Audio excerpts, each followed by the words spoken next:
vraiment, genre pas du tout réveillée, les petites cernes, tout ça, bref, la vraie vie quoi. Genre tout le monde est comme ça le matin, non. Du coup on va essayer de remédier un peu à ce côté fatigué. En ce moment je dors pas beaucoup, merci Tito.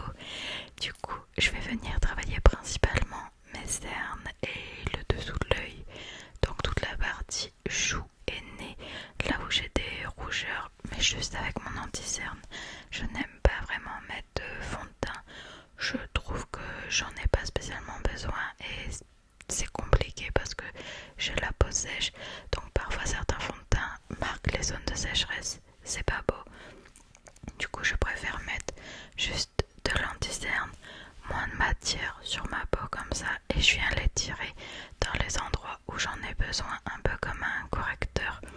Donc là je vais venir surtout travailler tout le contour de l'œil, au-dessus, en dessous, bref tout l'endroit où ça fait cet effet un peu fatigué, et j'étire bien correctement aussi sur mes petites rougeurs tranquillement. Je prends le temps de travailler l'anti-cerne, notamment quand ça se voit beaucoup que je suis fatiguée comme là, vu que je venais de me réveiller en plus, mes yeux étaient un peu gonflés, tout ça.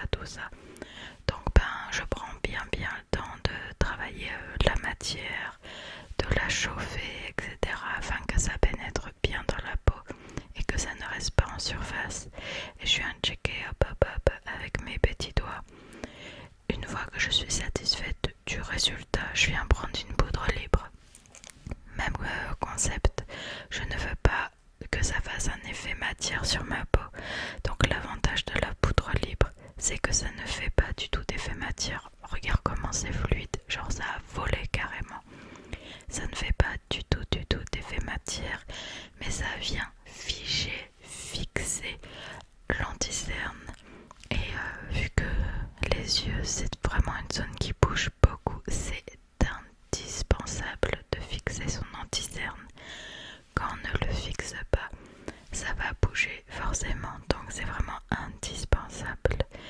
Et ensuite je viens mettre un petit peu de poudre libre sur certains endroits. En fait j'avais l'impression de beaucoup briller sur des endroits à cause de la ring light. D'habitude je ne me maquille pas ici, la lumière change beaucoup les zones de brillance et d'ombre, donc en fait on a un côté de mon visage très lumineux à cause de la ring light et un autre côté plus ombragé, et c'est normal, du coup ça va me perturber un peu tout le long de la vidéo, mais rien de très grave. Du coup hop, on met de la poudre un peu là où j'en ai besoin tout simplement, et maintenant que j'ai fait cette étape, on va mettre du bronzer. Ce n'est pas du tout une poudre contouring, c'est vraiment une poudre effet bonne mine, et je vais le mettre en droit comme d'habitude afin de créer des ombres qui ne sont pas vraiment là, qui ne sont plus là. J'ai plus du tout de bronzage, là c'est clairement ma couleur de peau banale, et donc je viens rajouter ça pour ce petit effet, ouais, bonne mine. C'est hyper important pour paraître encore plus réveillé. C'est un peu comme le blush, en ce moment j'abuse un peu du blush, mais ça donne cet effet en mode on va pas venir te dire t'es malade. Du coup j'enlève jamais cette étape, j'aime bien. Et là c'est ce que je vous disais, genre avec la ring light on dirait que j'ai mis énormément de bronzer, genre que ça me fait une tache et tout, alors que pas du tout. Je fais un petit peu au niveau du nez et tout, mais est-ce que c'est vraiment nécessaire? Pas du tout, mais j'ai pris cette habitude là, donc voilà. Et je viens retravailler un petit peu le tout. Toujours cette impression d'avoir des taches à la caméra alors qu'au miroir pas du tout. Du coup hop. Après je viens prendre le blush. J'hésite toujours sur les blushs, mais souvent ça finit en mélange. Faut faire très attention parce que parfois quand c'est très pigmenté ça part vite en cacahuète, et là c'est parti un peu en cacahuète. Hop, je mélange. En fait je me maquille de façon aléatoire, mais ça fait bien au final. Mais j'aime bien tester des trucs, j'aime bien j'ai pas forcément envie d'être ultra précise et tout, genre c'est juste l'habitude en vrai qui fait ça. Et hop, on met plein de blush parce que ça c'est trop mignon, c'est trop mignon. Je sais que c'est la mode en ce moment de mettre beaucoup de blush pour l'effet gold make-up, tout ça. Mais je fais tout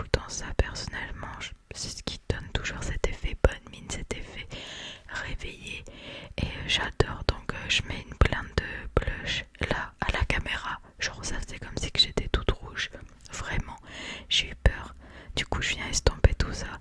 Mais finalement en vrai ça allait. Bon bien sûr on voit que j'ai du blush mais en vrai ça allait. Mais je vous jure à la caméra j'étais en mode oh, Sarah, qu'est-ce que t'as fait? Du coup là normalement c'est l'étape de l'highlighter. Oui c'est ça. Je galérais à trouver mes pinceaux, c'était pas du tout organisé. Et là hop, petit coup d'highlighter du côté de la ring light, ça ressort très très bien. De l'autre côté ça va ressortir un peu moins bien. Logique, c'est ce que je disais. Et hop,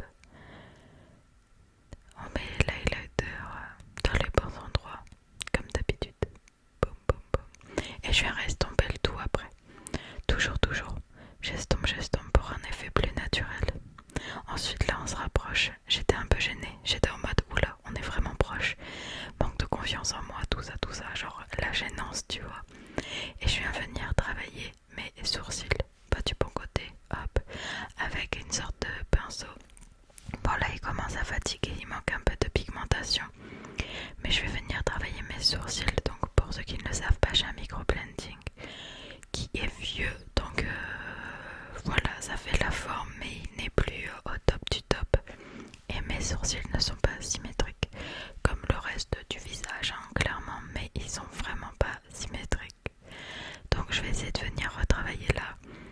Mais encore une fois, problème de lumière. Ce sourcil on dirait qu'il est hyper foncé et l'autre, bah non. Mais c'est juste à cause de la lumière, je vous assure. Et je vais venir travailler les endroits où il y a un manque de poils, mais en mode poil à poil. Je veux pas un effet sourcil tout colorié. Je veux vraiment travailler au poil à poil. Je remplis les petits trous là où ça manque et j'essaye de rétablir la symétrie.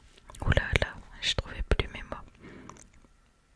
Et c'est assez compliqué de rétablir la symétrie honnêtement. Donc là, hop, je travaille sur la fin puisque c'est au niveau d'ici que ce n'est pas symétrique. Et là, je me dis, mais c'est quoi cette différence de couleur? Genre, je comprenais pas, j'étais en mode quoi? Vraiment, pendant un moment, j'étais en mode, mais qu'est-ce qui se passe, Sarah, t'as fait quoi? Mais en fait, non, encore une fois, tout est question de lumière et de contraste. Je viens du coup utiliser une petite brosse parce que je me disais pourquoi ça fonçait comme ça. Et après, j'ai réfléchi et j'ai compris.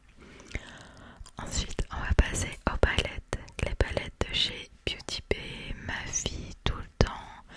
Genre, j'utilise que ça depuis que j'ai connu cette marque de palettes. Ce sont des pigments pressés, du coup, il faut faire attention parce que c'est très pigmenté. Mais au niveau rapport qualité-prix, on ne peut pas faire mieux, honnêtement. C'est vraiment canon. Et je vais faire un make-up simple. Simple dans le sens où il n'y a pas beaucoup de couleurs, où on peut le refaire avec plein d'autres couleurs justement. Et où une fois qu'on a la base, eh bien c'est ok quoi, il n'y a pas de souci. Donc je viens prendre ce petit marron, hop, je tapote avec un pinceau estompeur et je viens créer la première couche d'ombrage dans mon creux de paupière. Je viens le travailler un peu à l'arrache. Enfin, c'est pas à l'arrache, en fait, c'est de façon maîtrisée parce que j'ai l'habitude. Mais genre, je me prends pas la tête. Je veux pas être ultra précise. Hop, je viens juste travailler mon creux de paupière. Ça sera mon phare de transition et ça va être nickel après. Et ça, on peut le faire vraiment tout le temps, même quand on fait un truc tout simple. Bon, j'aime bien étirer personnellement, je trouve ça fait un plus beau regard. Donc je l'étire un peu vers le sourcil, tu vois, vers mes cheveux. Mais du coup voilà. Ensuite je viens foncer un petit peu ce truc, cette couleur de transition, mais de façon un petit peu plus précise. Je monte un petit peu moins pas vers le haut pour qu'on voit tout le temps l'autre couleur, tu vois. Ce sont exactement les mêmes mouvements, je suis exactement la même ligne, mais sans monter vers le haut du coup. Ensuite je prends une base à paupières grasse liquide comme ça, là ça vient de chez Beauty Bay, et je lève mon œil pour avoir une marque un peu de cut grise. Donc cette petite technique c'est vraiment cool, surtout pour les paupières tombantes. Les miennes sont semi-tombantes, un petit peu, pas trop, mais quand même un petit peu. Du coup c'est intéressant pour vraiment avoir l'endroit jusqu'où doit aller le fard de la paupière mobile, tu vois. Parce que si on fait pas ça, ben ça se peut qu'on ne le voit pas trop. Là je galérais, je trouvais pas mon pinceau. Mais vas-y, je vais faire avec lui. Il est moins précis, mais c'est pas grave. On va faire un truc un peu moins précis. Et je le mets vraiment sur toute ma paupière mobile. Du coup, j'étale ma base sur toute ma paupière mobile. Et c'est hyper important de passer par cette étape de base, notamment quand on travaille sur des couleurs claires. Donc là, tu vas voir, je vais prendre une couleur pastel, un petit lilas comme mon petit pull. Et la base c'est indispensable parce qu'avec les couleurs pastel slash clair, eh bien s'il n'y a pas de base ça ressort pas de fou, même quand c'est qualitatif. Donc là je prends le lilas, mais tu peux prendre n'importe quelle couleur, hein. Vraiment, tu peux prendre ce que tu veux.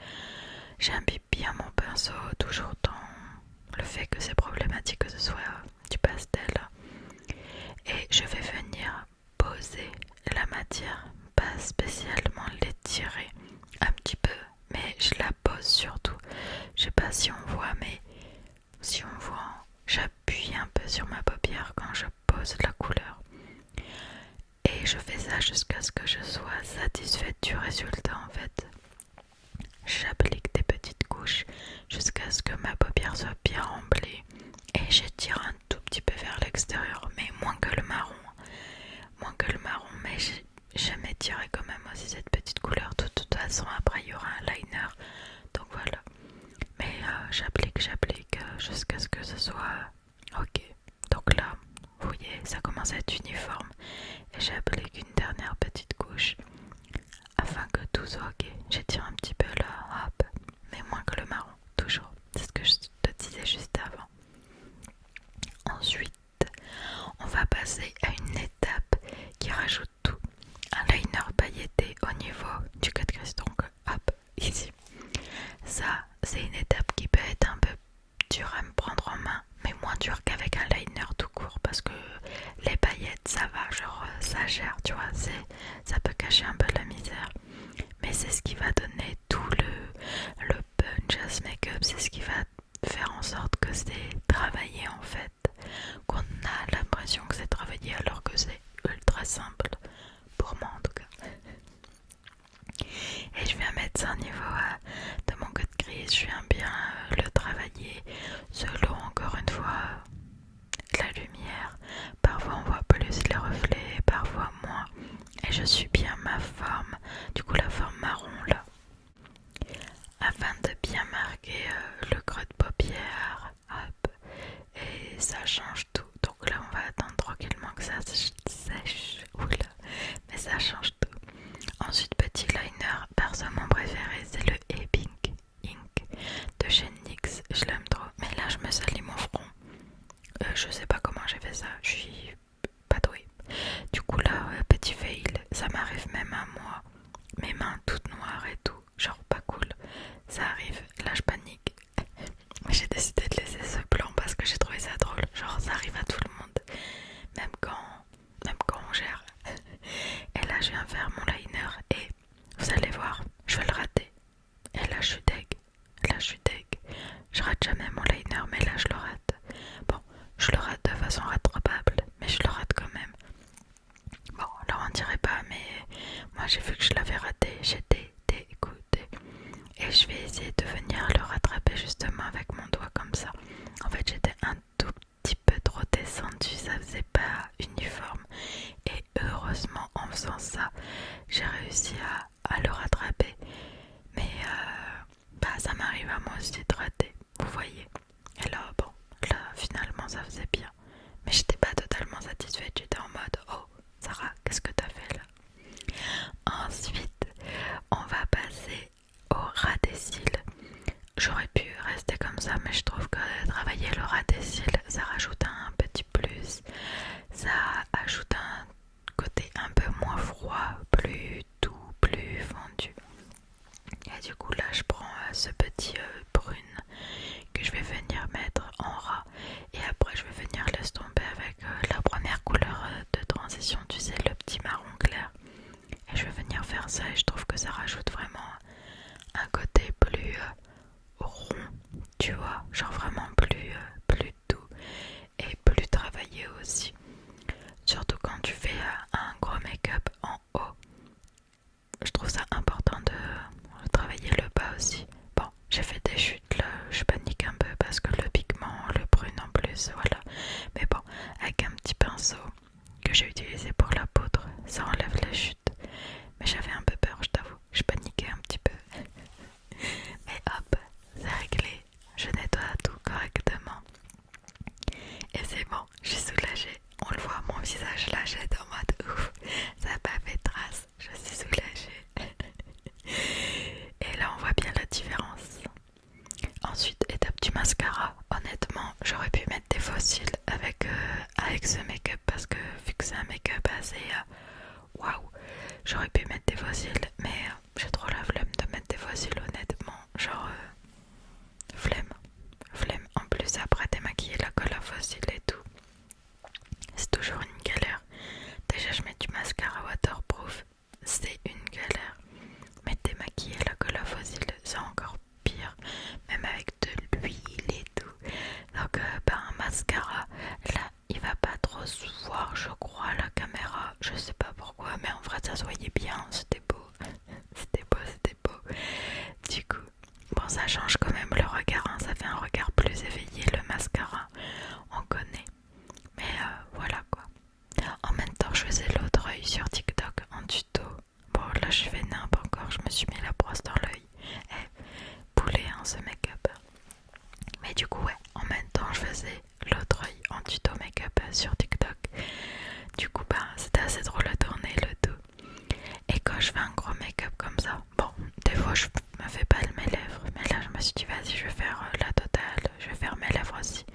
Et j'utilise deux crayons à lèvres que j'ai acheté chez Action, que j'adore, mais qui sont vraiment d'une teinte nude. Là c'est une couleur un peu plus au-dessus que la couleur de mes lèvres, donc je fais le contour et je commence à colorier un peu autour, mais pas totalement, tu vois. Hop, mais ça fait ultra naturel quoi. Enfin, ça rehausse juste un peu. Et après, je viens mettre